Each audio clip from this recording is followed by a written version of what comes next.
Assalamualaikum warahmatullahi wabarakatuh. Bismillahirrahmanirrahim. Alhamdulillahi rabbil alamin. Nahmaduhu wa nasta'inuhu wa nastaghfiruhu wa na'udzu billahi min shururi anfusina wa min sayyiati a'malina. May yahdihillahu fala mudilla lahu wa may yudlil fala hadiya lahu. أشهد أن لا إله إلا الله وأشهد أن محمدا عبده ورسوله اللهم صل وسلم وبارك على محمد وعلى آله وصحبه ومن دعا بدعوته إلى يوم الدين سبحانك لا علم لنا إلا ما علمتنا إنك أنت العليم الحكيم رب يسر ولا تعسر بتمام بخير بسم الله الذي لا يضر مع اسمه شيء في الأرض ولا في السماء وهو السميع العليم لا حول ولا قوة إلا بالله العلي العظيم أما بعد. Tuan-tuan yang dirahmati sekalian, alhamdulillah pertama sekali kita panjatkan kesyukuran kepada Allah Subhanahu wa taala. Izin seterlimpah rahmat daripada Allah pada pagi yang mulia ini, Jumaat, penghulu segala hari di dalamnya penuh dengan keberkatan dan kerahmatan daripada Allah Subhanahu wa taala, dan kita digalakkan supaya memperbanyakkan berselawat kepada Nabi sallallahu alaihi wasallam seperti mana firman Allah Subhanahu wa taala, innallaha wa malaikatahu yusholluna 'alan nabi ya ayyuhalladzina amanu shallu 'alaihi wasallimu taslima. Itu perintah kepada kita semua supaya sentiasa berselawat ke atas Nabi sallallahu alaihi wasallam, terutama pula pada hari Jumaat. Alhamdulillah, terima kasih kerana sudi menjemput saya pada pagi ini. Baru 2 kali datang masjid baru ni, baru 2 kali ya. Ini kali kedua. Hari tu subuh saya pun tak ingat tahun lepas tu. Apa tahu dah. Okey, pagi ni kita bawa tajuk 3S. Apa 3S tu? Okey, saka, sihir, santor. Okey, tak dengar. 3S.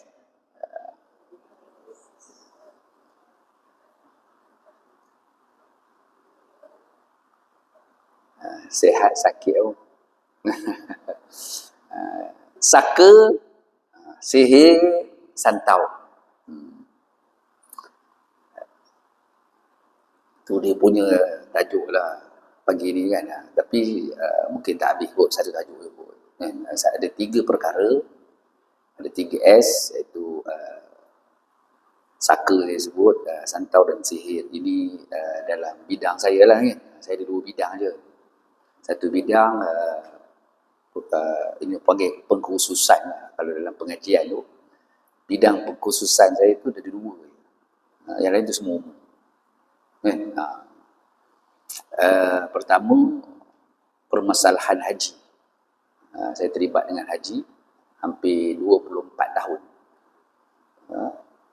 Sedar-sedar dah 24 tahun. Asal dulu tak nak ngajar haji sebab satu benda yang susah. Sebab permasalahan ini sentiasa berlaku kepada jemaah yang akan pergi haji, yang dah pergi haji, buat dam dia, buat apa semua, rupa-rupanya dah 24 tahun. Tanpa kita sedar kan. Alhamdulillah, itu izin Allah Ta'ala. Sedar tak sedar juga. Ingat baru je orang balik haji, dan baru je kita mengajar kursus asas haji, dah nak mula balik kursus asas haji. Bulan 9 ni mula lah, hujung bulan 9. Hujung bulan 9 ni baru mulalah kursus asas haji. Itu ini yang kedua lah.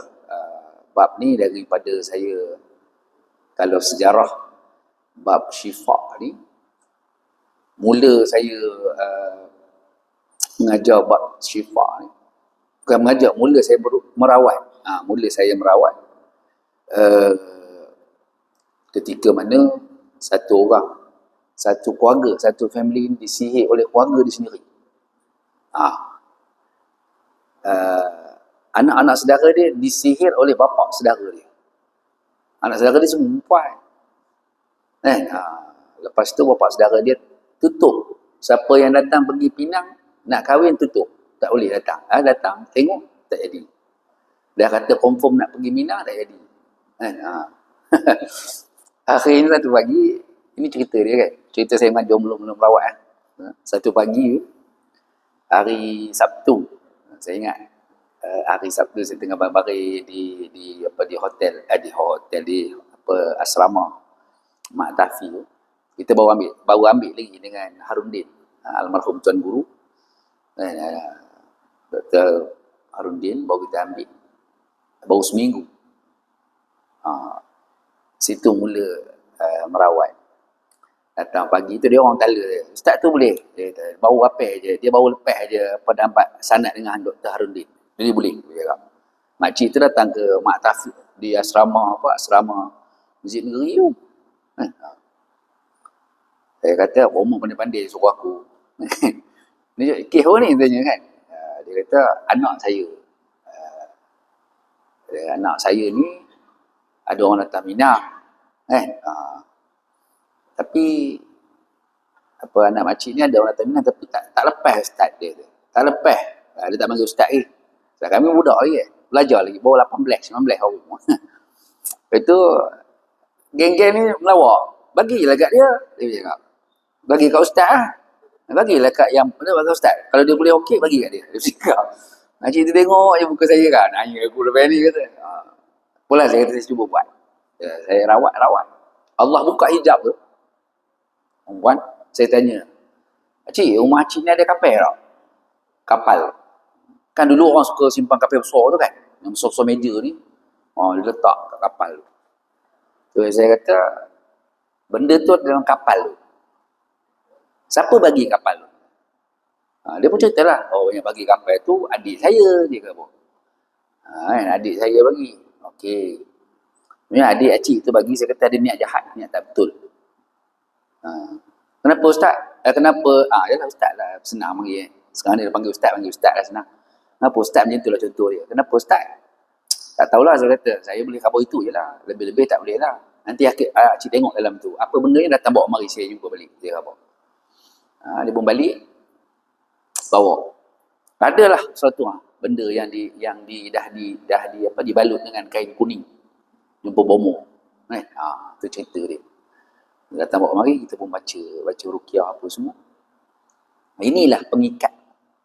Saya kata inilah pengikat yang pengikat ini diikat supaya anak-anak makcik ni tak dapat jodoh. Sebab tu ada orang datang Pinang tapi tak terima. Dia berbeza dengan acik-acik depan saya ni. Itu beza pula. Itu terpulang pada sendiri lah kan. Kalau ada orang datang Pinang kita terima ke tidak, itu terpulang pada kita lah. Itu kita kan. Dia cakap. Sebab kita ni ada episod lain pula kalau kita cerita kita ni kan. Dia macam satu hamba Allah baru ni dia cerita, saya nak kahwin Ustaz, lelaki lah kan. Betul, saya kata kahwin je lah, dah ada jumpa jodoh pun. Itulah kami saya pun setuju, dia pun setuju, tapi cinta terhalang katanya. Saya ingat lagu tu kan, cinta terhalang oleh siapa kan. Rupanya cinta terhalang ini lain. Cinta terhalang ni anak-anak halang. Itu cerita dia kan. Tadi makcik tadi tu saya ambil, saya ruqyah balik. Lepas saya kata benda ni kita buang lah. Kita buang apa semua benda ni. Saya memang masa tu sampai hari ni pun jarang saya simpan. Sebab banyak kalau kita buat koleksi lah untuk simpanan kita hari ni untuk merawat kan. Memang orang kata banyak lah kan. Tapi saya tak simpan. Sehingga yang terbaru ada dekat saya tu satu perawat ni bagi santau. Kami bahas kemarin dalam bengkel haji kemarin. Pasal masalah orang yang ada susuk pergi haji. Okey. So saya bahas lah. Perbahasan saya tu kita dah ada fatwa tahun 2017. Saya kata 2017 kita fatwakan syarat orang yang nak pergi haji ni dia macam bondan juga saya kata. Benda ni pakar rujuk dah ada yang dah bertukar ganti. Saya yang tak tukar ganti, saya situ je lah. Dia orang tu dah ada tukar ganti dah. Kalau mufti, saya dah ada berapa orang mufti dah. Saya duduk mengaji dengan bab haji ni kan. So, saya kata, Okay. Susuk ni saya kata dia perlu bertaubat, bersihkan diri dia dan dia perlu buang. Tu buang tu dia bertanya. Mereka hukum, mereka dia hukum. Maksudnya kita hukum, kita tahu hukum tu boleh jadi syirik. Kalau orang tak nak buang, maksudnya dia jadi syirik lah. Murtad lah orang tu. Sebab mensyirikkan Allah Subhanahu Wa Taala dalam kaedah dia. Tapi kalau dalam bab haji, syarat dia nak pergi haji tu dia benarkan, dia bertaubat, so dia tinggal benda tu semua dan jangan ulang dah benda yang dia dah salah tu, kan? So dia perlu buang, kita buang. So dia bertanya nak buang macam mana? Hari ni boleh scan, boleh pakai apa? X-ray, kan? Benda besi tu dia boleh X-ray. Dia sebab cucuk tu emas, dia tak boleh pakai buluh. Dia tak boleh pakai buluh, tak boleh pakai kayu, tak. Dia kena dia emas, halus, sangat-sangat halus. Macam ujung pin yang puan-puan pakai cucuk dekat terkung tu lah, tudung tu kan. Itulah halusnya, gitu. Ini cerita pasal susuk lah saya nak sebut. Okey, itu kita dah bagi dah kenyataan. So, yang tadi tu kita tawarkan, kita ubat. Alhamdulillah dengan izin Allah Ta'ala, seminggu lepas kita ubat tu, ada orang yang nak pinang anak tu, jadi kahwinlah budak tu. Start daripada situ lah. Saya mula berawat dan saya berhenti bila saya pergi luar negara. Saya tak merawat. Balik tu pun saya tak rawat juga. Rawat sikit-sikit kalau orang minta apa, air penawar saya buat dia kan. Orang Melayu ni kan terkenal dengan air penawar dia. Lepas tu tertemeh dia. Jampi tertemeh dia apa semua kan. Nanti tertemeh pun saya ada sebut dalam TV pun saya sebut. Kalau sepaham kita maksud yang kita nak buat, faham tertemeh? Saya takut tak faham. Sebab ada orang Perak tak faham nyung. Dia faham kelapa. Tu kan? Bukan bawang. Kunyit hidup ataupun halia. Kalau bawang dia tak jadi. Bawang ni dia untuk hantu. Sihir. Untuk bukan sihir. Ayalah gangguan kita panggil. Gangguan ni biasanya untuk jin. Bawang ni jin. Okey, limau, bawang, itu termasuk di situlah. Limau ni limau purut dengan limau nipis. Tapi terutama limau purut lah. Daun bidara, itu di antara lah rawatan-rawatan yang boleh kita rawat. Tapi kalau halia dengan kunyit tu, itu okey. Tapi biasanya kalau yang bawang itu, bawang merah, bawang ros, yang kecil tu kan. Sekarang tak ada semua bawang besar-besar tu. Okey, dia ambil bawang tu, campur lada hitam, campur minyak nyoh, minyak kelapa yang kita masak. Bukan di kedai punya tu. Yang kita buat sendiri. Sebab tu orang tua dulu, taik itu kita makan, taik minyak. Hari ni taik minyak pun tak kena. Tapi kalau di Kelantan, Terengganu masih ada lagi lah. Sebab dia orang makan dengan nasi kan. Dengan pulut dia orang makan. Kita tak. Ambil dia punya minyak tu, bubuh dalam bekas tu, campur lada hitam, campur bawang putih, campur bawang merah. Jangan bawa rempah. Jadi gulai kari. Dia kena faham. Sekali dia tanya ujung, tunggu dia penuh. Ujung tu apa? Ustaz tak apa buat kari dia cakap. Sebab dia faham kari kan. Ini bukan nak buat kari, ini nak buat ubat. Panggil. Dia buat macam ni, saya tak akan serius perempuan. Saya ngajar santai-santai je pagi ni, saya tak nak serius. Sebab saya ngajar ubat sihir, saya tak akan serius. So saya merawat orang mesti tak serius. Kalau serius ni, biasanya payah nak dapat jin. Kalau orang tu kerasukan apa semua, payah nak dapat. Tapi kalau kita santai-santai, cakap gelak-gelak ni, senang jin. Jin pun gelak-gelak dengan kita. Warning pun kita, dia warning kita balik. Okey. Kita berpandu kepada apa diturunkan oleh Allah Subhanahu Wa Taala, wa iza maridtum fahuwa yashfin. Itu Allah sebut, dan apabila aku sakit, kata wa iza maridtum fahuwa yashfin. Apabila aku sakit, dialah yang menyembuhkan. Siapa tu? Itu huraian daripada Nabi Allah Ibrahim alaihissalam. Dalam cerita ni, Nabi Allah Ibrahim, adab Nabi Ibrahim dalam ayat ini ketika menyebut nikmat, yang memberi makan dan juga minum, beliau menisbahkan kepada Allah Subhanahu Wa Taala. Tapi ketika menyebut sakit, beliau berkata apabila aku sakit, tidak berkata apabila Allah menyakitkan aku, tak. Wa iza maridtum fahuwa yashfin. Apabila aku sakit, maka Allah lah, dialah yang menyembuhkan. Dia tu siapa? Fahuwa yashfin, iaitu Allah Subhanahu Wa Taala. Setiap apa yang kita buat, sebab tu ada dalam bahasa Melayu ni, rasi tak rasi. Kan? Kadang-kadang kita rawat-rawat sikit je, tak ada apa pun, baca Fatihah je, nak minum lain ni, dia pun minum. rasi dengan dia. Okey. Ada orang ni dia pergi buat berkata-kata ustaz dah dia kata. Saya pun tahu. Dia kira lah ustaz dia pergi tu. Kan? Tapi tak sehat-sehat ustaz. Saya nak cuba dengan ustaz pula, cuba tak boleh dia kata. Kan? Itu masalah kita tu. Dia kata nak cuba dengan ustaz, tak boleh cuba dengan saya. Saya bukan boleh cuba-cuba, mana boleh cuba dengan saya. Allah yang menyembuhkan. Ayat tu memanglah kita faham perempuan. Tetapi ayat yang kita sebut, perkataan yang kita, kalimah yang kita sebut itu, dia berunsur apa? Kena faham. Ada keyakinan, ada yakin, ada tak yakin. Dalam kita buat perubatan. Kan? Tu bila kita yakin, insya-Allah lah. Memang kita lapik dengan insya-Allah. Allah yang akan menyembuhkan kita daripada kesakitan kita ni, maka Allah yang datangkan penyakit dan Allah juga yang akan menyembuhkan kita daripada sakit ini. Sebab tu Nabi Ibrahim tengok dia punya ayat kan. Kalau dia makan, dia menyebut tentang diri dia. Tentang Allah Subhanahu Wa Taala. Tapi bila sakit itu dia kata, akulah. Kenapa? Kita tahu dah benda tu tak boleh makan. Contoh. So kita makan juga. Orang ni dia tahu dah dia tak boleh makan, dia ada sakit gout sebagai contoh gout. Gout ni ada beberapa jenis. Ada gout dia tak boleh makan benda dalam dia panggil. Hati, limpa, terutama hati lah dia tak boleh makan. Bengkak kaki dia. Ada gout yang boleh makan nak tu tapi tak boleh makan ke kacang. Jenis kacang semua tak boleh. Protein lah dia panggil.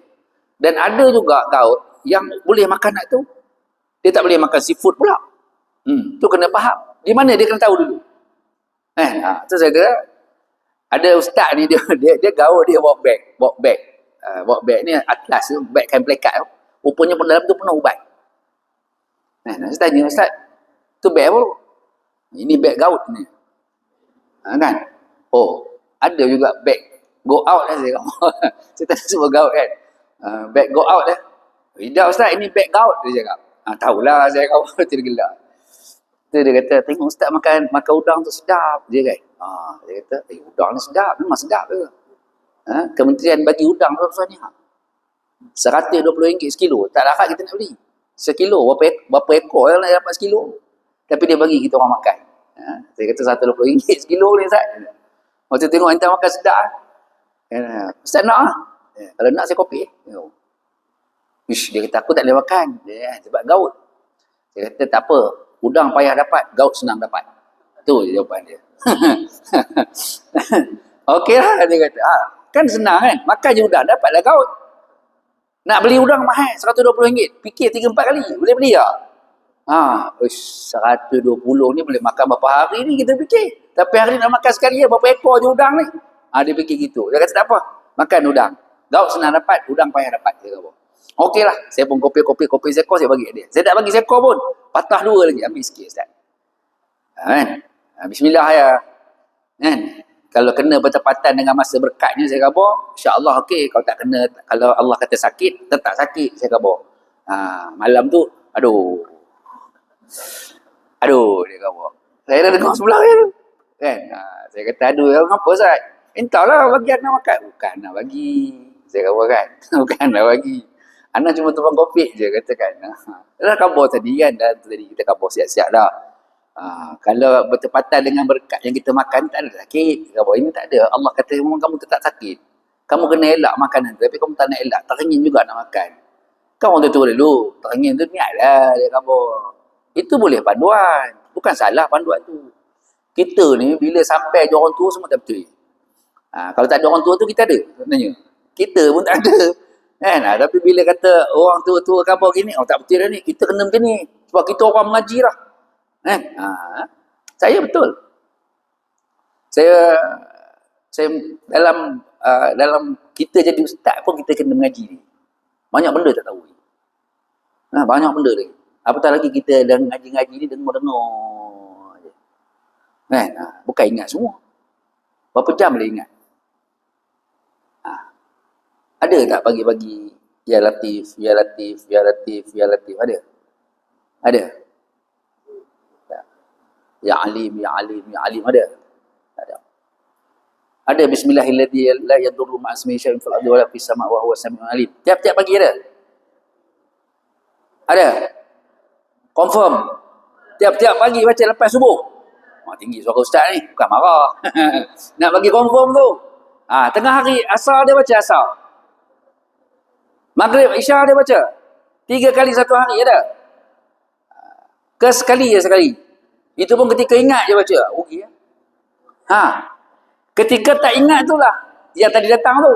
Nampak tak? Ketika kita ingat itulah sihir boleh kena, santau boleh kena. Tu. Terlupa pula aku bismillah. Tadi kan abang bagi bismillah tu dah okeylah. Sebab tu 3 kali teguh. Dalam perubatan dia 3 kali bismillah dengan niat apa? Dengan nama Allah. Aku minum air ni. Kan? Bismillahirrahman. 2 kali bismillahirrahman. Yang ketiga bismillahirrahmanirrahim. Habiskan terus. Tadi dah dapat bismillahirrahmanirrahim. Terus sekali kan? Itu syifa. Tapi saya baca sekali je ustaz. Okey, tak ada masalah. Saya bukan kata tak salah. Yang salahnya apa? Tak baca itu salah. Sekali sehari pun okey lah. Hari tambah lagi 2 kali. Iaitu waktu asar ataupun waktu malam lepas Isya. Dia 3 kali satu hari. Nabi sebut dalam hadis yang sahih, sesiapa yang membaca itu kursi, kan? Sesiapa yang membaca itu kursi, dia terselamat daripada gangguan. Dan ulama dia bagi garis panduan yang dalam wirid itu 5 kali satu hari. Selepas solat dah betul ada wirid tu. Hari ni orang tinggal wirid tu. Sebab apa? Tak ada apa dia kata, okey. Nak cepat. Semua nak cepat. Tu kata persoalan tadi tu. Kan yang saya sebut tadi tu kita baca dah. Contoh tadi, ya Latif tu kita bahasa bila nak baca. Ya Allah, lembutkanlah hati aku, lembutkanlah akhlak aku bila kita baca. Tak ada lah ustaz, pagi ni baru dapat tahu. Okey, tak apalah, itu ilmu. Nampak? Lepas tu dekat dada kita baca bismillahirrahmanirrahim la yadurru ma'a ismihi syai'un fil ardi wala fis sama' wa huwas sami'un alim. 3 kali satu hari. Sebab tu saya kalau dalam kuliah saya bawa benda ni. Saya baca pada waktu subuh, kalau kuliah subuh. Kemudian kalau saya ada kuliah zuhur atau kuliah asar, saya baca pada waktu asar. Dan saya baca pada kuliah maghrib. Maksudnya tutuplah Isya tu kan. Maksudnya kita dah baca dah 3 kali satu hari. InsyaAllah. Terselamat daripada gangguan. Kena ganggu juga. Sebagai contoh. Okay. Memang Allah izinkan. Bukan salah baca. Kita selalu macam tu. Aku salah baca. Itu masalah kita. Aku salah baca ke?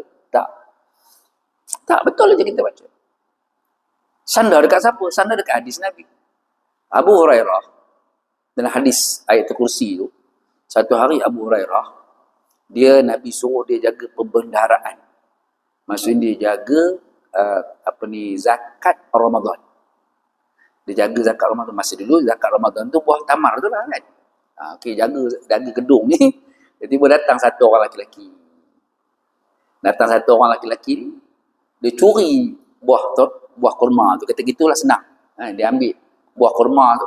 Dapat tangkap. Abu Hurairah dapat tangkap. Abu Hurairah tanya, siapa kamu ni? Kenapa kamu ambil harta zakat ni? Syaitan ni kata apa? Iblis ni kata, nak melepaskan aku, bacalah itu kursi. Situ dalil dia. Bacalah itu kursi. Bila dia kata baca itu kursi, dia pun baca, dia pergi jumpa Rasulullah. Ya Rasulullah, aku tangkap satu orang lelaki ni, lalu disuruh baca itu kursi. Kan, Nabi kata ketika itu syaitan tu betul. Selain dia membohong, Nabi kata. Dia bohong. Nampak kan? Sebab tu saya kata, di antara syaitan dengan nafsu kita, siapa lagi kuat?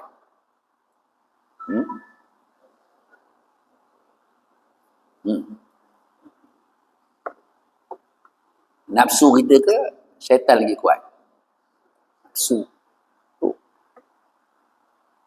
Nafsu ni ada dah episod dia kan, cerita dia telah dimasukkan dalam air dah dibenamkan dalam api berapa ratus tahun. Dah ceritalah. Okey. Syaitan tu ketaatan dia yang dia takbur, dia bongkak tu sebab dia tak nak sujud pada Adam tu. Faham? Tu saya kata kita ambil macam ni lah. Tertinggal nak semayang Zuhur. Okey, syaitan kata tak apa, asam 4.50. 4.30 boleh semayang. Terang. Kan? Boleh semayang 4.30. Boleh semayang. Okey. Kita pun ralik.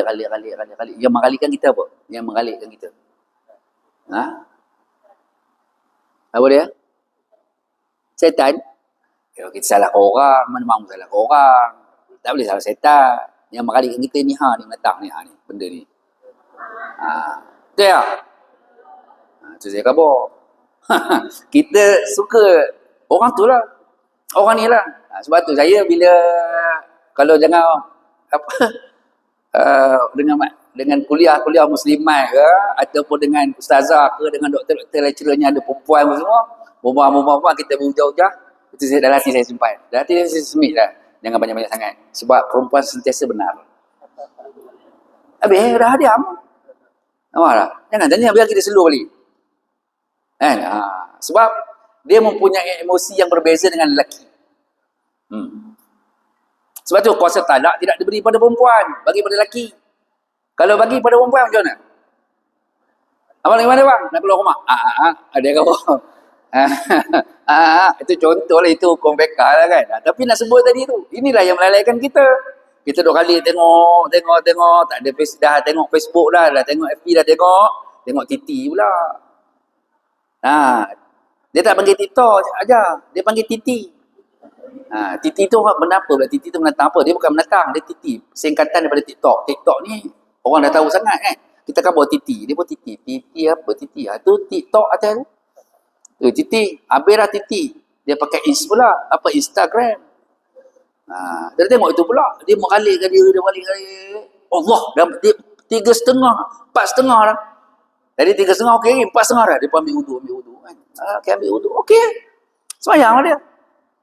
Tak ada masalah pun semayang. Kan? Bagi saya okey lah semayang. Tapi kena faham. Di sana ada waktu yang mentahrimkan kamu untuk solat. Kenapa kamu lewat-lewatkan semayang? Itu sebagai contoh. Sebab tu kan ada guide kan orang tua-tua dulu. Jangan keluar waktu maghrib. Tak boleh keluar waktu maghrib. Kenapa tak boleh keluar waktu maghrib? Setan keluar waktu maghrib. Jangan pegang pisau tengah hari. Kenapa jangan pegang pisau? Tak masalah tengah hari ni. Ustaz khabar jangan pegang pisau, nanti terluka kena tangan. Setan nak pegang. Dalam kitab Bahrul Mazi ada sebut benda ni, dalam bab syifa. Kalau orang bertikai saya, dalam kitab Bahrul Mazi, suruh dia baca dalam kitab Bahrul Mazi. Ada sebut, 12 tengah hari, jangan dia main. Kalau kamu nak bagi pisau pun, jangan kamu bagi pisau itu, matanya menghadap kepada kawan kamu. Mungkin kamu kena kisos, dia kata. Sebab tertolak, mungkin tertolak tangan, terkena, mati kawan tu. Mati kawan tu, kena hukum bunuh. Nampak? Itu dalam kitab. Tapi bab tu dia letak pada bab mana? Bukan pada bab, dia letak pada bab syifa. Pada bab rawatan dalam perubatan, hadis perubatan dia panggil. Tu kita tengok. Nabi Ibrahim dia ngaku dia sakit. Sebab apa? Sebab nikmat kesihatan yang Allah Ta'ala bagi pada kita, nikmat di antara nikmat kesihatan, dua nikmat yang selalu manusia lupa. Apa? Nikmat kesihatan dan nikmat kelapangan. Nikmat kelapangan. Okay? Dua nikmat. Nikmat lapang. Allah bagi kita waktu lapang. Kita sibukkan diri kita dengan benda yang tidak bermanfaat. Marah.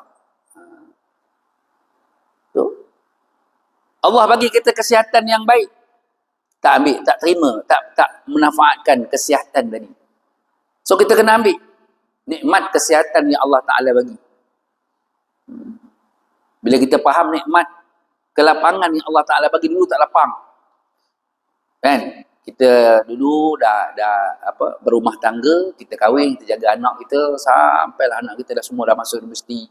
Yang tak masuk universiti, yang besar-besar dah habis semua, sampailah tarikh umur kita dah 50, 60 ni, inilah masa yang kita ada lapang. So suami pun dah tak mengganggu kita. Tak apalah, pergilah ngaji, pergilah ngaji. Pergilah ngaji. Ada yang dah tak ada suami. So kita nak buat apa lagi? Ambil, nak bagi dia tenang di kubur, masuk mengaji. Dapat pahala suami. Nak bagi minta izin ke Ustaz? Pergilah kubur minta izin. Itu. Nak tanya saya minta izin ke Ustaz? Pergi kubur minta izin. Bang, saya nak ngaji dia bang. Ustaz ni ngajar, ini kuliah dia. Setiap minggu saya nak ngaji macam ni, tunjuk kuliah dia. Jadi boleh jawab, pergilah. Agak-agak macam mana? Dedor kata orang Perak. Kan? Tak bangkit-bangkit, lepas tu demam terhoi. Tak adalah, maksud tak payah minta lah. Maksudnya kita dah nak dapatkan darjat ketinggian bagi suami kita tadi. Ini yang jarang orang nak baca hikmah dan falsafah. Sebab tu hari ni kita tahu kenapa syariat itu, kalau kita belajar kenapa syariat itu diturunkan, kenapa penyakit ini diturunkan oleh Allah Subhanahu Wa Taala. Sebab aku yang menyembuhkan, kata Allah. Kan? Aku nak menyembuhkan. Dia bukan sakit itu saya sebut. Kalau saya sebut tadi saka, sihir, santau tadi itu, dia tak masuk lagi baru mukadimah. Betul, ini mukadimah. Kita nak bagi faham masyarakat tu macam mana kaedah-kaedah yang berlaku dalam hidup kita. Kemudian Allah kata dalam Al-Quran, "Nazzalnal Qur'ana ma huwa shifaa'un wa rahmatun lil mu'minin wa la yaziduz zalimina illa khasara." Dan kami turunkan daripada Al-Quran sesuatu yang menjadi penawar dan rahmat bagi orang-orang yang beriman. Allah gazetkan. Kami turunkan Al-Quran sesuatu yang menjadi penawar, penyembuh. Kan? Kalau sakit, boleh baca Quran? Boleh. Tambah-tambah sifat-sifat mazmumah yang ada dalam hati kita. Hasad, dengki, khianat, tak amanah, apa semua tu ada dalam diri kita tu, baca Quran. Baca bukan sekadar baca. Kan? Hari ni kita baca dan tadabbur. Tak perlu tadabbur banyak-banyak. Satu ayat pun cukup. Alif Lam Mim. Ta'ajub kita dengar. Apa maksud alif? Ha Mim. Kaf, Ha, Ya, Ain, Sad. Apa maksud dia? Allah yang mengetahui maksud dia. So baca lepas tu. Nampak tak? Ini kita nak sebut tadi tu kan. Allah kata kami yang menurunkan ma huwa shifaa'un wa rahmatun lil mu'minin. Penawar dan rahmat bagi orang-orang yang beriman kepada Allah Subhanahu Wa Taala. Orang beriman jadi penawar. Jadi rahmat bagi orang-orang yang beriman. Bukan nak dapat pahala je, tapi keseluruhan yang kita buat tu semua berpahala kita kata begitu. Dan Allah kata wala yaziduz zalimina illa khasara, dan ia tidak menambah kepada orang-orang yang zalim melainkan kerugian. Allah tambah kepada orang-orang yang melakukan kezaliman itu tak lari daripada kerugian, rugi. Paling kurang pun, paling kurang kita kata kita baca Yasin.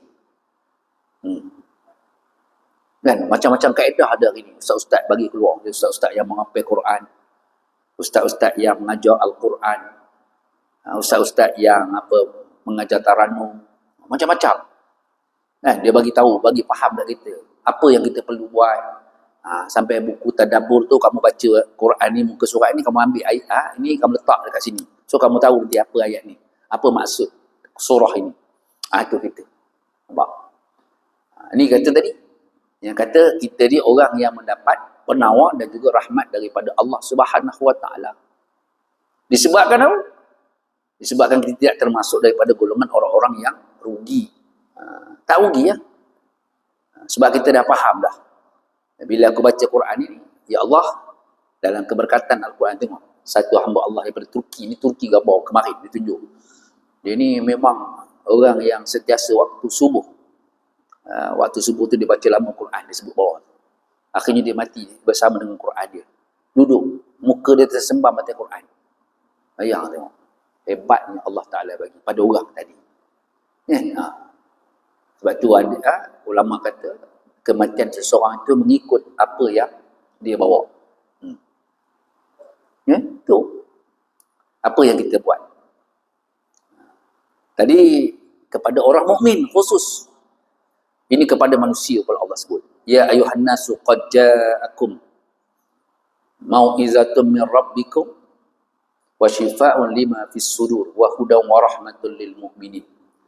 Wahai umat manusia, Allah gazetkan ya ayuhan nas. Telah datang, kata Allah, sesungguhnya telah datang kepada kamu pengajaran daripada Tuhan kamu. Pengajaran daripada Allah Subhanahu Wa Taala. Pengajaran ini maksud apa? Apa yang Allah Ta'ala bagi dalam Al-Quran itu sebagai intipati untuk kita faham. Itu dia kata pengajaran bagi kamu dari Tuhan kamu, daripada Allah Subhanahu Wa Ta'ala, dan penawar bagi penyakit-penyakit yang ada dalam dada. Penawar, syifa. Lima fis sudur, yang ada dalam sudur. Sudur ni qalbun, hati. Hati yang kita, kalau kita dah potong ayam tu, nampak hati kan? Okey, kalau manusia ni dia ada sudur, dia ada qalbun, dia ada sudur. Sudur tu yang paling dalam, yang paling bawah sekali. Sebab tu saya mengaji tu, tahun 2011 saya pergi haji, saya mengaji saya duduk dekat Maklah, depan Maklah. Hotel saya depan Maklah, jaga jemaah haji. Masa tu dengan pelakon Abu Bakar Omar. Sembang, dia selalu datang kat saya. Dia tanya hukum, tanya apa kan. Sebab saya daripada Madinah. Saya tak pernah tengok ustaz, dia kata. Ustaz daripada mana? Dia kata saya daripada Madinah. So saya ada kat Mekah ni tak lama, saya kata. Dalam 20 hari saya dekat Mekah ni. Selebihnya saya balik ke Madinah. Okey, kalau di Madinah ni berapa hari jaga? Lebih kurang 70 ke 80 masa itu, zaman tu. Zaman tu dia boleh pergi sampai 44,000 jemaah, 40,000 jemaah. Sekarang tak ada, cukup-cukup lah, 33,000 je kan. Lepas tu, dia tanya, kalau saya nak tanya ustaz, ada 2-3 benda boleh? Okey, kalau boleh saya jawab lah, dia kata. Dia pun tanyalah, ada 3 benda pun semua. Lepas tu, terceritalah pasal bab perubatan. Bab hati ni sudur. Saya sembang. Kami dah elok, saya tanya, kita panggil Tuan Haji lah. Haji, saya kata, Haji boleh cerita ke saya tak? Haji berlakon kan, dia kata. Banyaklah cerita saya lagi kan. Cerita pelakon ni lain, cerita ustaz ni lain, saya kata dia. Ya. Saya nak tanya, kalau kita solat, Allahu Akbar, kenapa tangan kita satu tangan kita tu di atas? Pegang dia ni kan. Ni. Genggam ni. Kan? Okey, satu sini genggam. Kenapa? Okey. So dia pun cerita, dia kata, "Sini ustaz, saya nak cerita panjang tak boleh. Tapi ada satu guru pondok. Kebetulan ustaz tanya benda tu, ustaz pergi tanya dia. Tok guru tu duduk ujung luar. Tok guru ni isap rokok daun, dia pakai baju t-shirt pagoda je. Pagi macam ni, dia isap rokok daun menghadap Maklah. Kubur nampak? Tu kubur. Ini hotel nampak kubur. Dia duduk isap rokok, tengok. Dia pergi ziarah. Dia tanya dia, salam ke, cium tangan. Dia tahu tok guru kan, cium tangan dia. Cium tangan, dia tarik. Kenapa cium tangan? Kata tuan ni tok guru, dia kata. Saya cium tangan lah. Saya bukan tok guru, saya peluru. Peluru dia kata. Peluru dia kata. Okey, faham lah. Dia tak nak mengaku dia tok guru. Okey, dia kata dia peluru. Peluru ni maksudnya, kalau betul-betul lah, tak betul lah. Penambur dia kata kan, kalau betul-betul lah, tak betul lah dia kata. Lain kalau shot tepat, dia kata. Itu mufti apa semua tu, insyaAllah betul dia kata. Itu tawaduknya satu orang. Kan? Saya pun tanya bab sudut. Saya kata, saya nak tahu kenapa semayang. Ada orang yang semayang ni, dia letak ibu jari dia di bawah ni. Di bawah pangkai ni, saya kata. Di bawah pangkai hati. Itu dia kata, itulah sudur. Tempat tu kalau kamu salah letak, iblis duduk situ. Dia kata. Okey, itu yang mengganggu kamu dalam solat, yang membisikkan kamu tentang was-was. Dia kata. Ini bab ni, kita syarah bagi bil kalimah, dengan kalimah tadi, sudur tadi, dalam hati yang paling dalam tadi. Kalau silap langkah, dia kata syaitan duduk situ. Kalau betul langkah nilai ilmu tasawuf, dia kata Allah duduk situ. Dia kata. Kita boleh sebut Allah duduk situ, kan Allah duduk dalam diri kita. Kita salah faham. Maksudnya itu yang kebenaran duduk di situ, dia cakap. Dan kebenaran itu juga akan berubah menjadi kebatilan, dia kata. Cerita gitu. Sebab itulah kan, ada orang dia semayang macam ni, dia nak bagi mudah, dia nak bagi betul hati dia tu, dia letak dengan jari dia letak macam ni. Baru saya dapat. Saya mengajar fiqh, sendai pintu, saya kata. Sendai pintu. Tapi itu benda yang baik dia kata. Semayang letak sini, dia kata. Sebab apa? Kita jaga hati kita supaya tidak lari daripada apa-apa. Tu kata Tok Guru. Ilmu dalam. Yang kita lah, Allahu Akbar. Mafi syekh kata Arab. Tak ada sesuatu, tak ada benda. Dia kata. Allahu Akbar. Bila khusyuk? Sebab Fatihah pun tak faham makna. Fatihah pun tak tahu daripada mana kepada mana. Sebab tu kita kena tahu. Bismillahirrahmanirrahim. Alhamdulillahirrahmanirrahim. Ar-Rahmanirrahim. Puji bagi Allah Subhanahu wa taala. Malik yaumiddin. Kita tahu Allah menguasai hari kiamat. Din. Hari kiamat itu Allah yang kuasa, bukan kita. Bukan ada manusia, bukan ada makhluk yang berkuasa. Iyyaka na'budu wa iyyaka nasta'in. Ya Allah, betulkanlah solat aku, khusyuklah solat aku. Ada tak minta ketika itu? Tak ada saya mengajar ni Ustaz. Ustaz, kami baru dengar pagi ni. Betul ke? Punya. Tanya ustaz seorang kan? Ustaz betul tu, salah tu. Dia kata, sudah habis masalah ni. Tadi nak berapa nak betul tu kan? Sebab tu ada 3 tempat. Kalau puan-puan mengaji, saya mengaji ada 3 tempat. Berdoa ni ada 3 tempat. Iyyaka na'budu wa iyyaka nasta'in. Itu ketika mana manusia itu berdiri, dia kata, di situlah kita berdoa pada Allah Subhanahu wa taala. Inna siratal mustaqim siratal ladzina an'amta 'alaihim ghairil maghdubi 'alaihim waladdallin. Amin. Bacalah qul Allah ke, qul falaq ke, qul bin nas ke, iza ja ke, apa kita baca surah Allahu akbar rukuk. Nabi lama rukuk dia. Nabi lama rukuk dia. Kenapa Nabi lama rukuk dia? Tapi Nabi lama rukuk tu Nabi mohon doa. Itu kata ulama, bukan saya sebut. Ulama itu memang siqah. Memang kita kena. Kalau kita tengok balik dalam YouTube Ustaz Adi Hidayat, dia ada sebut benda tu. Cerita dia. Okey, ketika itu pula dia sujud juga lama. Nabi lama sujud. So kita sujud pun lama juga. Kita tak laju semalam dia. Allahu akbar bangkit. Nak cepat, kita nak cepat. Tu cuba buat. Tu saya kata tadi. Yang mengatakan Al-Quran itu sebagai meletakkan pada kita ni, dia bukan lagi jadi, dia akan jadi syifa pada kita tadi kalau kita faham. Seronoklah sembahyang. Kalau kita yakin bahawa kita sedang berdialog dengan Allah Subhanahu wa taala. Khusyuk tak? Ya. Ada dunia lagi tak? Masuk. Aku tak masuk tak goringkan lagi ni. Ada lagi tak? Habislah dah. Kenapa dah habis? Sebab kita dah faham makna. Nampak tak? Kalau kita nak fahamkan sebiji qul huwallahu ahad, Allahus samad. Ni mafhum kita ambil. Mafhum. Kan? Tadilah kita ambil mafhum, bukan kita ambil Bismillahirrahmanirrahim dengan nama Allah Muhammad Rahman. Bukan itu. Mafhum. Allah ni lah yang bersifat pemurah. Alhamdulillahirabbil alamin, Tuhan kuasa. Nampak tak? Dalam hati kita, bukan kita bayar. Kalau bayar tu hilang lah pula. Nampak tak? Itu yang ada orang ni, Allahu akbar, hilang barang. Hilang barang, bawa Allahu akbar. Sembahyang hajatnya 2 rakaat nak dapat balik barang. Allahu akbar. Kan? Hilang barang. Dia teringat, oh aku tinggal kat situ. Dia kata, dia pun turunkan sembahyang. Habis sembahyang dia pergi tengok. Betul ya? Tempat dia kat situ. Tempat dia letak dia cuma dia lupa. Bukan hilang. Saya orang kat Mekah. Hantar WhatsApp. Ustaz, Ustaz boleh tolong tengok tak? Apa nak aku tengok? Saya cakap dia. Nak tengok apa? Saya punya barang ni, barang kemas saya. Setahu saya bawa barang kemas, barang kemas saya, tapi saya tahu dekat mana saya tertinggal. Bila ingat? Saya tanya dia. Pagi ni lah. Dia cakap. Pagi ni ada. Saya kata, saya tak kata saya tengok. Sebab dia kata pagi ni kan. Ada. Saya kata ada. Cek balik. InsyaAllah ada. Sila simpan. Dia kata dia. Itu je lah. Dia suruh saya tengok. Kalau saya tengok macam mana? Boleh ke saya tengok? Tak boleh. Mana boleh tengok-tengok? Kalau ini boleh tengok. Tak. Berubat cara ni boleh. Okey?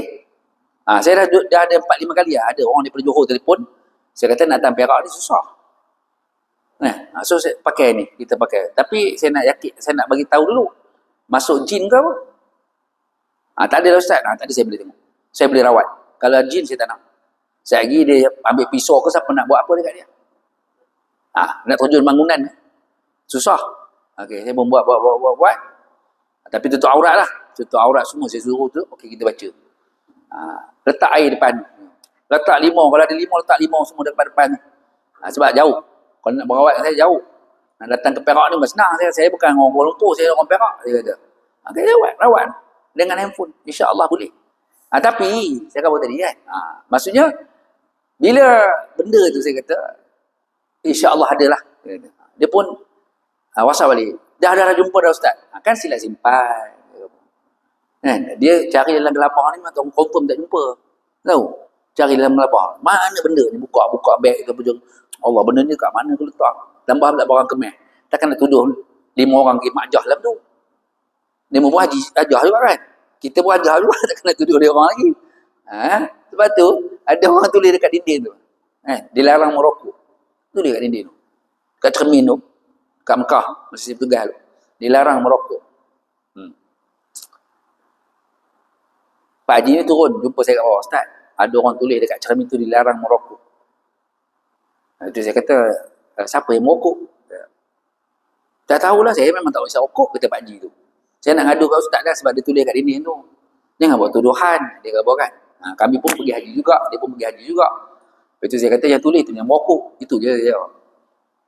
Kan, sebab apa? Dia katil dia kat mana? Saya cakap. Katil dia tengah. Katil dia lah tu. Saya cakap. Sebab dia bangun, dia tengok tu. Dia bangkit, dia tengok. Dilarang merokok. Dilarang merokok. Tu, masa tu 8 hari kat Madinah. Saya kata. 8 hari kat Madinah. Cukup 40 waktu. Saya kata. Itu je saya buat. Saya tak nak kaki gaduh orang. Kan? Okey lah. Haji tak ada masalah. Haji naik datang. Duduklah. Relax je lah. Dia je masalah. Orang yang tulis. Orang yang menulis tu masalah. Kan? Nanti suruh jumpa saya. Okay. Dia bagi Pak Haji tu khabar lah. Ustaz Ali Sobri nak jumpa kat bawah. Dia jaga zone kat bawah. Kenapa? Tak tahulah. Dia khabar dia nak jumpa speaker lah. Tahu lah. Dia betul jumpa. Seterusnya. Ada orang bagi tahu dalam bilik ni dilarang merokok. Tuan merokok ke? Katanya. Saya memang merokok, Ustaz. Saya tulis tu sebab saya nak berhenti. Dia cakap. Saya kata jangan tulis kat cermin tu sebab yang 5 orang lagi tak isap rokok. Saya kata, abang seorang je isap rokok, tak boleh. Saya kata, dah saya kalau bangun saya tengok. Kalau bangun saya tengok. Saya berhenti lah. Sekarang isap rokok lagi tak? Daripada Mekah sampai ke hari ni lah. Dah dekat 40 hari lah. Saya tak merokok. Dia kata, Alhamdulillah. Tu ya. Kan? Jemaah hilang beg. Jemaah hilang beg. Beg kecil.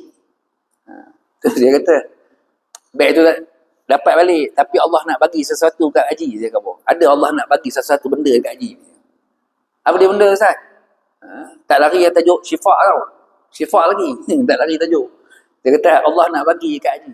Bagi apa? Tengok nanti, last. 2 hari lagi nak balik, baru dia jumpa beg tu. Kecoh dalam WhatsApp. Siapa punya beg ni, siapa punya beg, siapa punya beg. Pak Haji tu punya beg lah. Saya tahu dah apa dalam beg Pak Haji tu. Dalam beg Pak Haji tu ada rokok. Allah tak bagi dia merokok. Itu je ceritanya kan. Takkan kita nak marah Haji. Allah tak bagi Haji merokok sebab jangan isap rokok. Itu marah. Tapi saya akan bawa insya-Allah dapat nanti beg tu. Kan? Dia pun bila dia umum dalam grup tu, dia pergi jumpa. Ni betul lah beg saya ni. Dia cakap. Itu saya kata, ada apa barang tu? Tak boleh khabar kat Ustaz. Dia khabar. Saya faham benda tu dalam apa tu. Lepas tu muka tu seronok je kan. Muka tu fresh balik. Sebab apa? Dah jumpa beg aku, rokok dalam tu ada balik. Itu je. Saya tak kata, dia dah tahu dah nak kata hukum haram, nak kata tak. Nak kata tak sihat apa. Gambar belakang kotak rokok tu tengok bayang jantung dia buat tu. Yang hitam, nikotin ada semua apa tu. Dia dah tahu dah. Tapi kenapa dia isap juga? Itulah kata. Hukum semua tahu dah. Bukan tak tahu. Lain-lain dia kata apa? Kenapa kerajaan jual? Sebab tu jangan jual. Dia salah apa? Kan? Itu tadi. Yang disebut dalam Al-Quran ni sebagai syifa, kemudian Allah kata apa? Kan? Hudan wa rahmah. Wa rahmatul lil mu'minin. Sebagai petunjuk. Quran itu bukan sekadar syifa, tapi dia sebagai petunjuk bagi kita. Kan? Kita dengar je banyak. Nampak kita dengar banyak. Kenapa tak boleh laksanakan hukum hudud di Malaysia? Contohlah. Tak boleh. Sebab kita ni masyarakat majmuk. Salah. Siapa yang buat masyarakat majmuk tu? Allah. Kenapa dia tak setuju dengan hukum Allah? Sebab dia tak faham. Tu je. Dia tak faham. Satu, dia faham. Tapi dia nak ambil. Dua, dia kena faham gitu. Nampak tak? Tak boleh kita hukum terus. Sebab tu, tengok cantiknya hukum Allah ni di Arab Saudi ni, hukum pancung, bunuh. Satu hamba Allah ni, suami isteri ni dia bunuh laki dia, suami dia isteri dia bunuh laki dia. Dia bunuh laki dia. Okey, dia bawa muka pengadilan. Bawalah muka pengadilan. Bila bawa muka pengadilan, hakim kata, sabit kesalahan kamu bunuh isteri suami kamu tu, maka kamu akan dihudud, dihad, hukum bunuh bawa bapa perempuan, bapa lelaki tu. Bapa lelaki tu, bukan bapa perempuan tu, bapa lelaki tu bawa. Okey, ditanya pada bapa lelaki tu. Kamu maafkan kamu dia sebab dia tak ada anak-anak dia kecil semua, dia kata. Tapi dia dah bunuh anak kamu maafkan atau tidak? Kamu maafkan ke atau kamu hadkan dia? Bapa dia kata apa? Aku maafkan keseluruhan kesilapan yang dia buat, dia bunuh anak aku. Kenapa hakim tanya, kenapa kamu maafkan? Sebab dia lebih tahu daripada aku tahu. Aku jaga anak aku tu sampai dia balik saja. Lepas tu dia kata, dia kahwin dengan anak aku tu, dia kahwin dengan menantu aku ni, menantu aku tu lebih faham daripada aku. So dia bunuh mesti ada sebab. Kan? Lepas tu budak menantu dia tumbang, kaki tak boleh angkat. Terkejut tengok. Patut tadi kena pancung. Allah kata maafkan. Dia maafkan. Nampak? Lepas tu bapa mentua dia pegang kepala dia, dia kata aku tak tahu apa yang berlaku dalam rumah tangga kamu. Maafkanlah anak aku yang dah mencetuskan apa-apa juga di rumah tangga kamu. Maafkanlah dia kata. Nampak? Hikmah daripada hukum tadi. Kita tak tengok situ perempuan. Tu dia kata hudan, petunjuk. Semalam saya syarah hadis. Rasulullah kata, mudahkanlah sesuatu perkara, jangan menyulitkan sesuatu perkara. Dalam hadis riwayat Aisyah. Mudahkan suatu perkara. Saya belajar kemarin bab masalah orang ni daimul hadas. Dia tak boleh semayang, dia boleh semayang berdiri, tapi tak boleh rokok, tak boleh sujud. Boleh semayang berdiri, tapi tak boleh rokok, tak boleh sujud. Saya pun tanya, kenapa tak boleh rokok, tak boleh sujud? Dia boleh semayang berdiri kerana bukan orang sakit, Ustaz, tapi daimul hadas. Kita ambil pada kaedah daimul hadas. Okey, apa dia? Daimul hadas. Maksudnya kalau dia rokok, punggung dia dah terbuka sikit. Mungkin dia keluar kentut. Kalau dia sujud, memang confirm keluar. Dia kat bawah. Oh, saya pun dahsyat fiqh ni. Seronoknya ngaji. Kan? Perbahasan dia. Okey, so dia kata berdiri je semayang. Berdiri je semayang. Kemudian ambil rokok 20% daripada yang dia boleh rokok tadi. 20% sebab takut punggung dia terbuka tu, dia kata. Kemudian ambil 80% daripada yang dia rokok tadi tu, 80% dia untuk dia boleh sujud. Tapi tak sampai tahap rokok, dia kata. Wah, ada main peratus pula, saya kata Ustaz. Dah nak bagi yang tak faham, Syekh. Kan? Tak kira tak faham. Okey. Kitab mana, Ustaz? Kitab sekian. Ini dalam bab perbahasan solat sekian. Baguslah. Kita dapat satu ilmu. Bab susun bangku pun kita bergaduh lah dalam masjid. Terus kata itu, kaki belakang ke kaki depan? Kaki belakang ke kaki depan? Betul? Orang tu sakit, dia tak boleh lari. Tapi kaki bangku tu, kaki depan, kaki belakang. Kaki depan, kaki belakang. Susah. Lepas tu, ada bangku sandar pula. Relax dia semayang sandar. Ke macam mana? Semua dah ada perbahasan dalam hukum fiqh. Tapi itu dalam bab syakit lagi, saya sebut. Ini kata hudan, petunjuk bagi kita. Syifa'un. Allah kata apa? Syifa. Untuk kita sihat. Semayang tadi tetap wajib kan? Semayang ni tetap wajib kan? Ada beberapa kategori je semayang tadi kan? Tak boleh berdiri, duduk, baring, tak boleh baring, mengiring. Hati.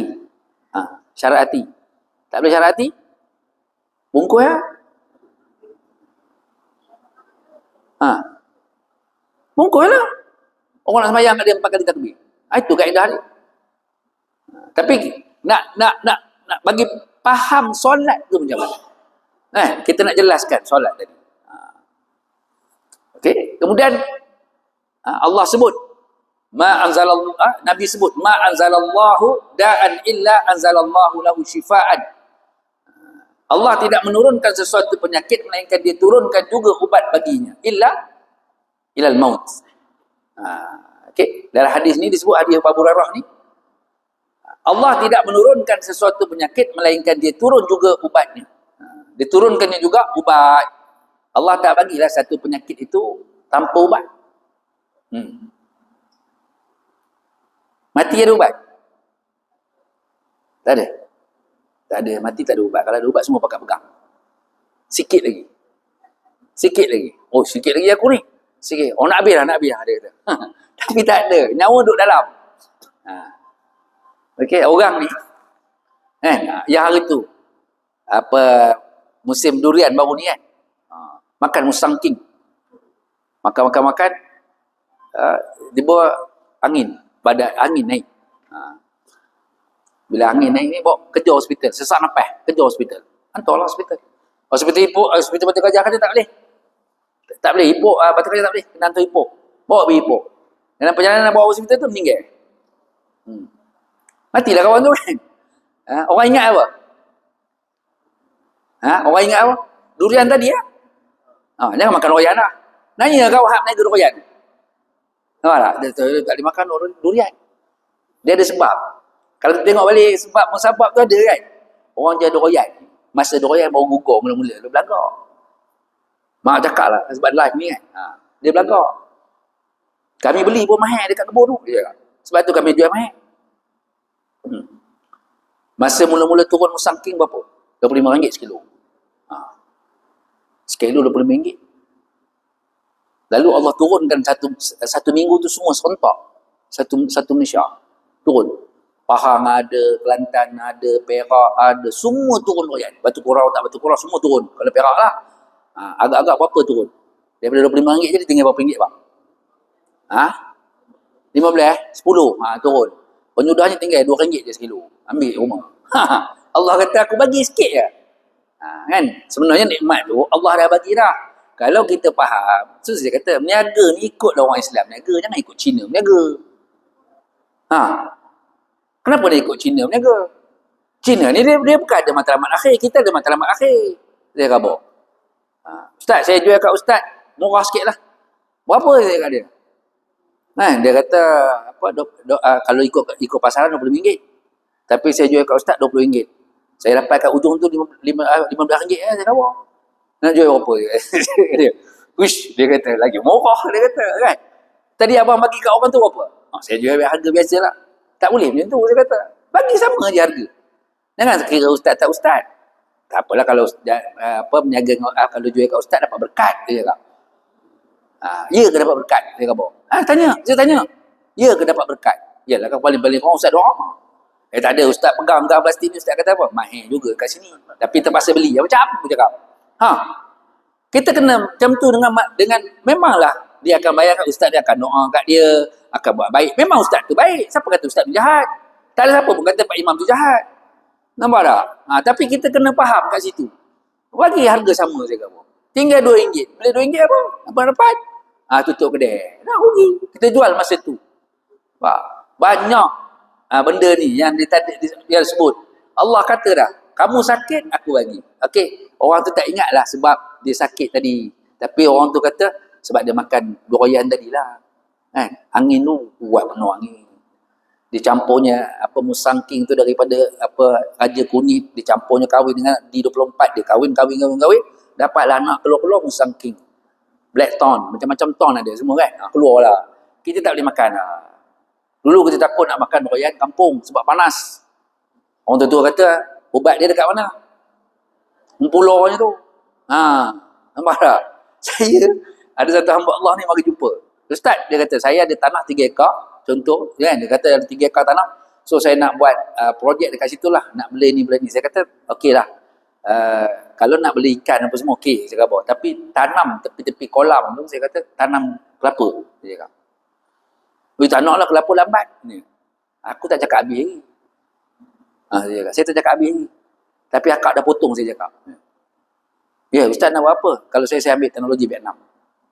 Di Vietnam dengan Thailand, tanam pokok kelapa, elok, nyor dia daun dia dah cantik, dia potong, dia jual umbut. Ada tak orang jual umbut dekat pasar? Dia kata, oi payah Ustaz, kita hantar. Oi bagus juga. Itu saya nak tadi, bukan nak buah nyor. Buah nyor tu tunggu 4-5 tahun. Saya kata, ini tak sampai berapa tahun. Itu kena faham. Kita nak begini tu. Sebab tu dia kata, setiap penyakit ada ubat. Kecuali mati. Mati tak ada. Kita kena sihat bagi contoh. Tak sihat. Kenapa tak sihat? Duk kepala otak kita. Nampak? Otak kita duduk fikir. Aku kena sihat ni. Aku kena lah ni. Orang buat lah ni. Nampak tak? Sihat tak? Tak. Buang lah. InsyaAllah saya datang ni dengan, ya Allah aku datang untuk dirawat ni. Dengan izin kau, aku sihat. InsyaAllah sihat. Nampak tak? InsyaAllah sihat. Ramai je saya suruh doa macam tu. Ramai je. Saya ni kena sihir ke Ustaz? Mana saya tahu? Dia cakap. Saya tak tahu kena sihir ke tak. Akak rasa? Saya rasa saya kena sihir lah. Kan? Tak. Saka. Semua saka apa? Semua ada saka. Kenapa kena cerita benda tu? Saka ni dia melibatkan keturunan. Kan? Nampak? Ada orang tu datang daripada jauh datang. Daripada utara datang. Jumpa ustaz. Untuk buang saka. Kan? Kami dekat sana, dia kata nak buang saka ni kena kumpul adik-adik semua sekali. Kena kumpul lah adik-adik. Kan? Saya kata saya tak payahlah adik-adik. Saya kata kan. Kalau abang nak, saya buat abang punya je lah. Boleh ke Ustaz? Boleh, insyaAllah. Saya kata. Cuba. Saya yakinkan dia ubat. Jin dia warning. Jin dia warning saya. Dia cakap pada orang tu lah. Tak payahlah Ali Zabri, hang nak ubat aku. Dia cakap. Tak boleh dah. Hang tak power. Dia cakap. Memang aku tak ada power, saya kata. Saya tak ada power. Yang izinnya Allah Ta'ala. Hang nak lawan Tuhan ke? Nak lawan aku? Kata dia. Mana boleh lawan Tuhan? Dia kata, nampak ayat dia kan? Tak boleh lawan Tuhan. Tak boleh lawan Tuhan, keluar. Dia tak nak duduk dalam badan ni. Keluar sekarang. Keluar. Tapi syarat nak keluar tu, kena tahu. Jin ni dia banyak macam. Jin ni macam-macam. Dia kata nak keluar. Kita ingat dia keluar lah. Oh, dia tak keluar. Dia tak duduk tempat lain pula. Itu kata sihir. Ataupun saka ni, saka. Khususnya saka. Itu saya selalu, kalau saya mengajar di Darul Taklim ni, saya mengajar kitab buku bab syifa. Saya tanya dia. Perempuan biasa tak pergi tengok kedai hari Rabu? Orang Melayu tutup kedai ke buka kedai? Siapa yang meniaga hari Rabu? Ada orang meniaga hari Rabu tak? Kedai makan. Kebanyakannya kedai makan ni hari Rabu ditutup. Kenapa? Sebab takut santur keluar. Itu orang Melayu punya apa? Imaginasi. Dia dah fikir kalau hari Rabu aku meniaga. Okey, kalau hari Isnin tak ada masalah. Isnin kenapa? Sebab hak dia dah meniaga. Dia tutup hari Isnin. Okey, tak apalah. Paling banyak hari Jumaat. Saya tanya Cina yang depan ni. Kan Shell ni ada kedai ujung sekali dekat apa bunga jasmin apa restoran tu kan. Ujung tu ada satu kedai Cina yang jual apa? Base barang dapur tu. Besin apa semua tu kan. Saya tanya, "Uncle, saya mau pergi KL. Saya mau angkat ini barang hari Ahad, boleh tak?" Tak boleh, dia cakap. Tak boleh. You kalau mau you angkat, Monday boleh. Ataupun Saturday. Saya nak pergi KL. Saya balik hari Ahad, baru saya boleh ambil barang. Tak boleh. Kenapa tak boleh? Dia cakap dia. Kalau you hari Jumaat, you semayang. Dia cakap. Saya hari Sabtu, saya separuh hari kerja. Dia cakap. Hari Ahad, saya sama dengan family. Tak boleh kacau saya dengan family. Dia cakap. Nampak? Dia bagi faham macam tu. Jangan kacau dia lah pada hari Ahad. Okey, kalau orang tu berniaga hari Ahad, betul lah boleh lah tutup kedai hari Isnin kan. Sebab Isnin orang tak cari makan apa semua. Hari Ahad tu paling ramai orang berniaga. Tapi kenapa hari Rabu? Saya tanya banyak kedai, kenapa akak tutup hari Rabu kak? Takut santur keluar. Santur keluar ke mana? Dia cakap. Sebab dia punya ayat, takut santur keluar. Santur keluar ke mana? Dia ke santur orang? Kita kena faham ayat tu kan? Dan dia dah takut orang hantar santur ke apa kena kami ustaz. Dia kata kan? Okay. Tu yang pasang MP3 kan? Dalam rumah lah pasang, dalam buat kedai lah pasang, tak payah. Yang penting hang baca, bukan pasangan tu. Pasang MP3 tak jadi saya kata. Kenapa tak jadi? Setan tu kata tengok, suruh baca itu kursi. Suruh baca Alif Lam Mim, memang itu ayat-ayat syifa, ayat-ayat pengusir iblis, setan. Tapi hak yang makan dalam tu jadi setan. Dia cakap. Geng aku juga tu, dia cakap. Nak buat macam mana? Sebab kau makan tu gelak. Betul tak? Itu kena ubah, perempuan. Saya tegur. Memang saya tegur. Ada orang marah. Itu nak buat macam mana Ustaz? Dah masuk masa kedai tu. Bacalah. Iza ja'a nasrullahi wal fath wa ra'aitan nas sayadkhuluna fi dinillahi afwaja. Kita daripada rumah niat. Ya tuanku, aku nak buka kedai ni, aku nak berniaga pagi ni, datanglah ramai orang masuk kedai aku. Wa may taqillah ja'al lahu makhraja wa yarzuquhu min haitsu la yahtasib. Saya pergi ceramah duha. Dalam beg dia bagi tu dah ada duit. Dah ada envelope. Tiba-tiba satu hamba Allah ni ulur lagi satu envelope. Sini sudah bagus, 2 envelope dapat. Dia kata, Masuk dalam poket. Saya ambil envelope, masuk poket. Saya balik rumah. Ada satu lagi envelope. Benda yang sama. Harga yang sama dia bagi. Hari ni lebih sikit lah kan. Okay, saya pun telefon balik. Saya telefon balik urus dia. Bang, tanya sikit. Kenapa? Tadi saya dapat 2 envelope lah. Betul lah tu. Dia cakap. Satu surau bagi. Satu urus dia bagi. Oh, ada 2 pula kan? 2 lah Ustaz. Kira rezeki Ustaz ni. Itu kita pakai. وَمَنْ يَتَّقِ اللَّهَ مَخْرَجًا وَيَرْزُقْهُ مِنْ حَيْثُ لَا يَحْتَسِبْ. Tawakal kita jadi turun. Burung tu tawakal. Mana pernah ni. Tapi dia tahu rezeki dia ada tak? Ada. Sebab tu tadi. Saya bukan mengharamkan, tidak. Saya orang kata kita harap. Kita tak ada. Dalam bab perubatan dia bukan mengharamkan. Tapi dalam bab perubatan tu kita jadi lara. Kenapa lara? Kita duk sibuk dengan bagi orang makan, bagi apa. Benda yang sama kita pasang kat ayat Quran apa semua. Tu, ini basic. Puan-puan kena faham. Inna fatahna laka fatham mubina. Boleh baca ayat itu. Kenapa? Ini ayat-ayat yang untuk melariskan. Ayat pelari dia panggil. Nak ayat apa lagi? Nak khabar ayat apa lagi? Kan? Itulah sekadar yang boleh kita kabarkan dekat masyarakat. Sebab sesuai dengan bahasa kita. Saya ni Ustaz, ada anak nak macam ni. Bacalah. Alam nasyrah dekat dia. Baca Ya Latif, Ya Latif, Ya Latif 7 kali tu. Ya Allah Tuhanku, lembutkanlah hati dia, ingatkanlah apa yang dia hafal, jangan bagi dia lupa. Itu doa kita. Nak baca Yasin panjang. Baru Yasin nak terkentut pula. Wal Quran dah kaki kebeh pula. Tu. Kalau kita baca yang pendek-pendek tak? Baca niat tadi. Kita baca sendiri. Saya selalu setiap pagi kadang saya duduk lepas sembahyang, saya pegang kepala saya, ya Allah kau bagi aku ingat apa semua, dan anak aku yang sedang menuntut ilmu tu kau bagi ingat juga apa yang dia lupa. Kepala kita. Tapi doa untuk anak kita. Boleh? InsyaAllah boleh. Buat. Kan? Itu. Kita tak jarang kita buat benda-benda macam ni. Sebab tu Allah sebab tadi kita bagi penjelasan dulu untuk puan-puan faham tentang hadis yang terakhir. Likulli da'in dawa'un fa iza usiba dawa'ud da'i bara'a bi iznillahi azza wa jalla. Bagi setiap penyakit ada ubatnya. Setiap penyakit ada ubatnya. Kaki tadi dah jam dah berlipat lama dah. Lunjurlah kaki. Segan dengan ustaz. Sanalah janganlah kiblat. Itu adab dia. Nampak? Punya ni. Orang perempuan kan duduk tertib dah. Dia dah bagi dah duduk berselimpuh. Tu. Betul lah tu. Kan? Tak lama ustaz. Kanan dah sekejap, kiri dah sekejap. Duduk atas bangku tu pun tak okey. Bangku kuliah. Memang tak okey. Keras tu bos span bawah tu. Okey dah lama. Tahan relax sikit. Kan? Itu saya kata. Boleh nak berlunjuk. Kalau saya mengajar di kuliah subuh ke apa, lunjurlah. Tapi jangan kiblat. Saya kata. Sebab aku duduk depan ni. Nak kata orang jaga adab ustaz kat depan ni, sekat lah. Kan? Kita kata adab sana, arah sana. Udah kena kawan dia pula. Apalah kena kaku pula dia tunjuk kaki. Dia marah. Lama dia lipat balik kaki dia. Itu.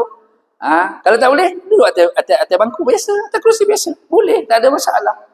Itu dia kata, bagi setiap penyakit ada ubat. Maka apabila tepat ubat itu dengan penyakit.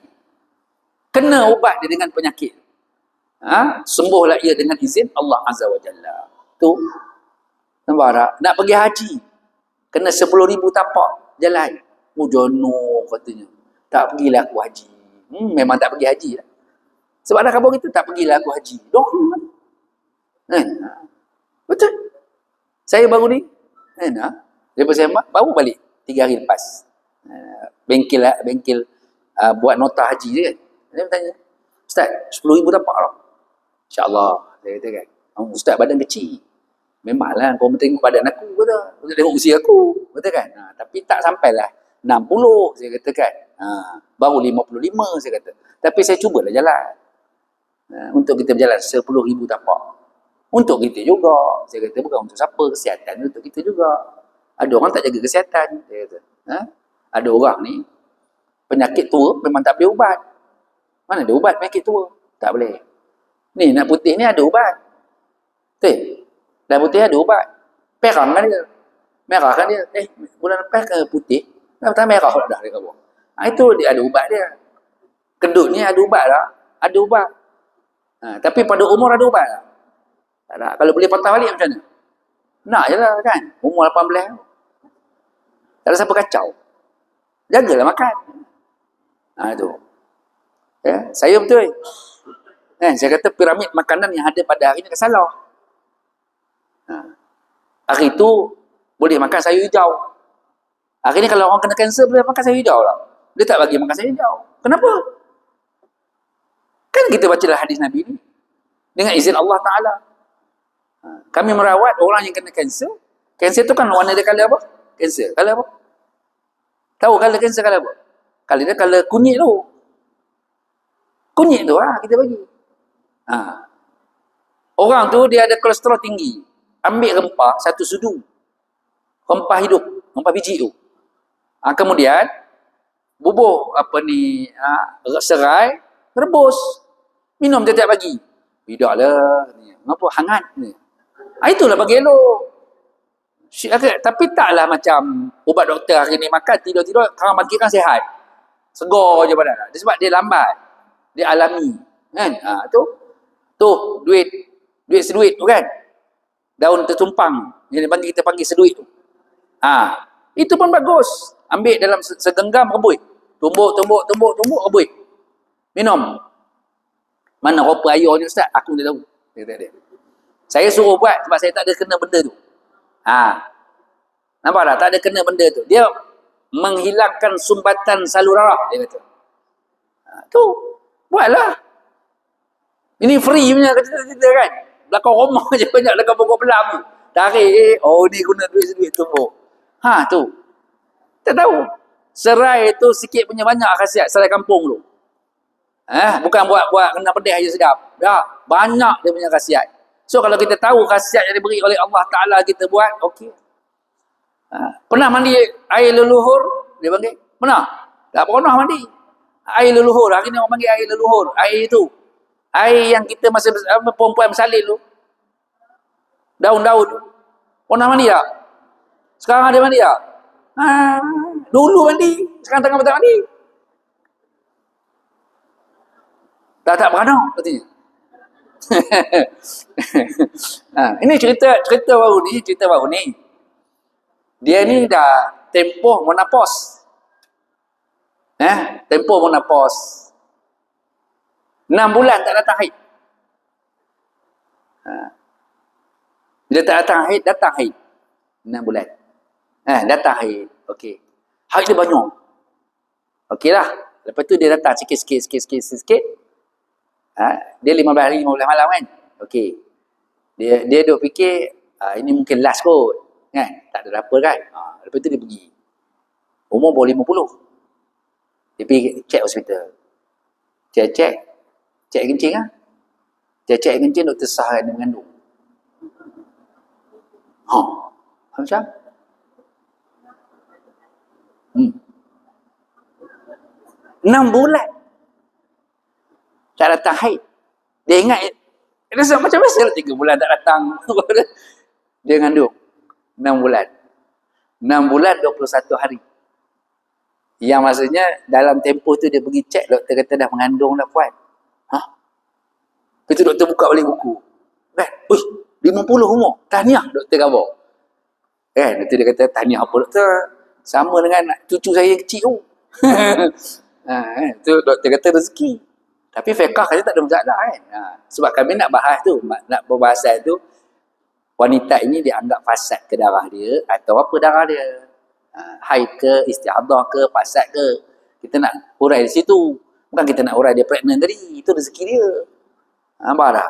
Tu dalam kaedah fiqh tadi. Kita kena tahu, okey, ada di antara kita ni yang baru ni anak dia tak sihat, dia kata disihir, nak keluar tak boleh, baby tak boleh keluar, tutup dia punya saluran peranakan tak boleh nak keluar. Okey, saya kata akak ambil air, baca surah Maryam ayat 25 sampai 27.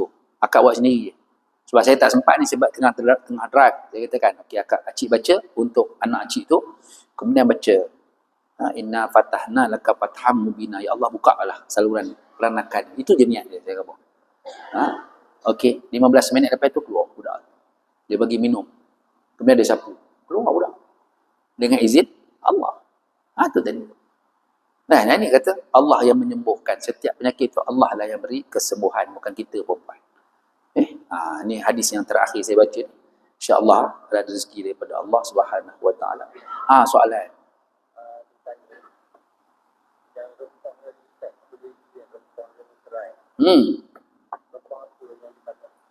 Rempah biji.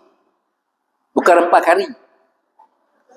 Saya tak sebut rempah kari. Kalau rempah kari tu dah blender apa semua dah bubur campur-campur lah. Ini rempah biji. Ambil satu sudu rempah biji. Itu sudu kecil tu, sudu teh tu. Kamu tak tahu sudu teh besar mana pula. Sudu teh dia berbeza dengan sudu biasa.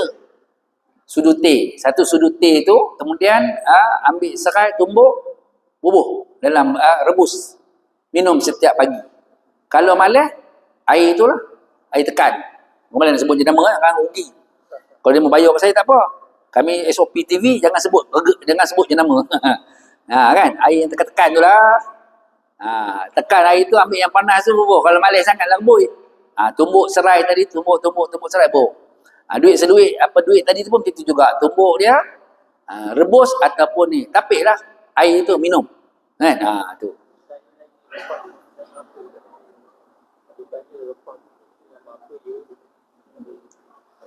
Aduh, rempah biji je nama apa? Rempah biji lah. Ketumbar. Ketumbar. Senang. Dia orang panggil ketumbar. Saya panggil biji rempah. Okey. Boleh, tak ada masalah. Ketumbar tu je lah. Ketumbar tu je. Dengan serai. 2 bahan saja. Okey, kalau saya sebut kalau tak sihat badan, beli garam 3 kilo, sangai garam. Garam kasar. Kalau garam bukit lagi bagus. Tapi mahal lah. Tak tahulah kan. Garam bukit dengan garam biasa ada lain kan. Pergi kedai tu, beli yang siap bungkus kilo-kilo tu, ambil 3 kilo, sangai dia. Sangai dia. Okey, bukan goreng, sangai. Goreng lain, sangai lain. Saya goreng bau minyak. Itu bau ikan. Tak lekat lah ikan tu. Kan? Okey, kita punya masakan kunyit dilumur dengan ikan tu. Baru kita goreng. Kalau luar daripada kita ni bukan bangsa Melayu lah. Okey, contohnya India, Arab, dia tak bubur macam tu. Dia bubur minyak banyak, dia bubur garam, dia bubur kunyit dalam masakan tu. Lepas tu dia bubur terus dalam ikan tadi, masak. Okey, bila masak ikan tu, tak adalah kunyit tu lekat dekat tu. Kita suka benda tu, garing-garing tu. Dia pun garing juga, dia tabur kunyit luar lepas tu. Rempah-rempah dia tabur luar. Dia ada rempah ikan, dia ada rempah daging. Dia ada beza dengan kita. Kan? Kita pun berbeza, saya faham. Kita berbeza, tapi rempah tu, dia tabur tu. Dia ada campur. Okey, kalau katalah rempah ikan, rempah campur dengan apa?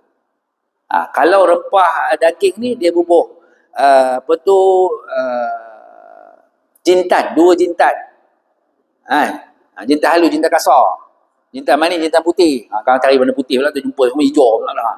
Kan? Rupanya itu baru lagi, tak habis jemur elok lagi. Kadang-kadang kita nak sebut dekat orang ni, memang bahasa tu berbeza kan. Antara dia saya tak sebut ketumbar, saya sebut biji rempah. Sebab saya selalu sebut ketumbar ni, daun ketumbar tu. Itu saya sebut daun ketumbar. Daun ketumbar tu banyak khasiat sebenarnya kan. Daun pudina. Kalau puan-puan tak sihat, daun pudina tu rebus teh. Bubuh daun pudina tu rebus sekali. Tengok lepas tu minum. Kalau tadi akak tadi nak tambah, bubuh lemon. Jangan air tadi, ketumbar tadi tu. Kemudian kita bubuh serai kan. Bubuh lemon, nak perah lemon boleh. Jangan limau apa? Kasturi. Limau kasturi no. Itu buat sambal sedap. Ada orang kan, dia makan kan limau kasturi dengan sambal. Oh, dia kata masam lagi sedap. Saya tak boleh brain lah. Saya kata macam mana dia makan. Itu makan juga telan juga. Ya Allah kata masam ni boleh makan. Dia berbeza dengan limau nipis. Limau nipis boleh buat ubat. Boleh juga. Perah dalam tu kita minum. Tapi yang baik itu lemon.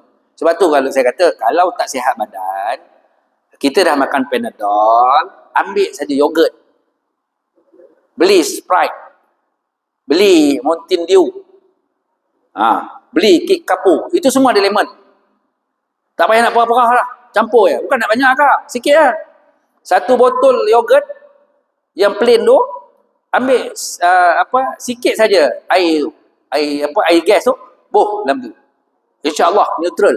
Sehat balik tubuh. Sebab yogurt ni musim sejuk dia jadi panas. Musim panas jadi sejuk.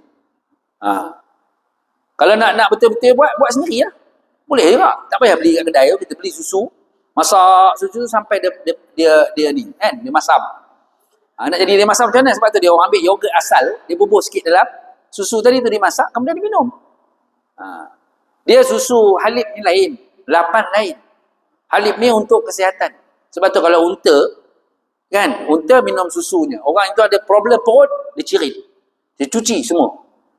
Sebab tu kalau kita dekat Malaysia nak pakai apa? Lada hitam. Lada hitam, lebihkan sikit lada hitam tu, rebus air dia minum. Cuci usus. Oh, tak larat nak pergi berak je katanya. Bukan berak. Aduh. Berak lain. Cirit lain. Cirit tu dia cuci usus. Saya dua benda je tak boleh. Kalau teh tu pekat, terlalu pekat saya tak boleh. Satu lah. Satu lagi air tak masak. Tu cepat perut dia. Dia tak boleh terima. Macam mana nak ubah dah? Kita jolok balik. Jolok, bubuh minyak cakapan sikit lah. Minyak cakapan ni dia tak boleh minum sebenarnya kan. Dia untuk lorat tapi nak bau sikit bagi dia angin tu. Dia panggil apa? Mentol tu kan. Yang berangin tu, jolok. Insya-Allah sampai dia jolok sikit lagi, dia keluar. Keluar tu rehat, bagi dia keluar sikit, lepas tu jolok balik supaya apa? Keluar habis semua yang dalam perut kita tu. Maksudnya nanti kalau tengok orang kena santau, itu rupa dia. Orang kena santau ni dia keluar bahan daripada perut dia, campur tau, darah dengan apa? Darah dengan bahan yang disantau dia keluar. Dia jadi macam agar-agar tu, goyang lembut dia. Kan agar-agar kelapa tu. Santan bukan kelapa. Nyor tu kan. Santan tu dia perah, dia kan ada atas, bawah tu lain kan. Bawah ni color coklat, atas tu color dia coklat muda kan. Macam tu lah kalau santau. Nak tahu santau. Dia macam agar-agar.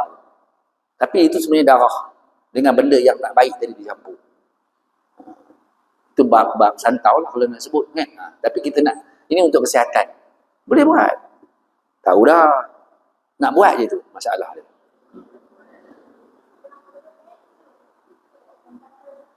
Kunyit. Memang kunyit. Tapi kita ada baca lah. Kunyit tadi tu. Kita ambil kunyit tadi tu. Suruh dia minum air rebusan tu. Tapi ada bacaan untuk kanser ni. Dan ada zikir dia. Zikir dia senang je. Alam tarakai tu lah. Alam tarakai tu zikir. Tapi kita nak buat benda tu. Kita kena, dia tengok di mana kita nak letak benda tu dulu kan. Sebab dia ada, sebab ada saluran semua ni. Ni semua ada saluran. Jantung. Kalau kita sebut kan, bila tekan kan, merah ke hijau. Dia ada problem kalau hijau tu. Kadang kalau hati ni sakit, tengok tak mata je, tahu dah. Kalau orang tu kalau ada gangguan, dia tak boleh tengok muka. Mata dia, macam tu. Dia tak akan mata macam ni. Tak akan sama mata macam ni, dia akan macam tu. Lari. Sebelah. Kalau kebanyakan lah, kalau jumpa saya kan, saya merawat tu, saya sembang macam abang tu, saya nampak tepat sama kan. Macam tu. Ni dia tengok, muka tepat. Mata tu ke sana, dia takut nak tengok. Tu kita buat rawatan. Okay, Wallahu'alam. Garam tadi, sangai. Okay. Sangai garam tu. Lepas tu baringkan atas garam dalam badan. Bubuk dekat satu kain. Lepas tu bubuh kain apik, baring atas dia. Sengah suam-suam kuku.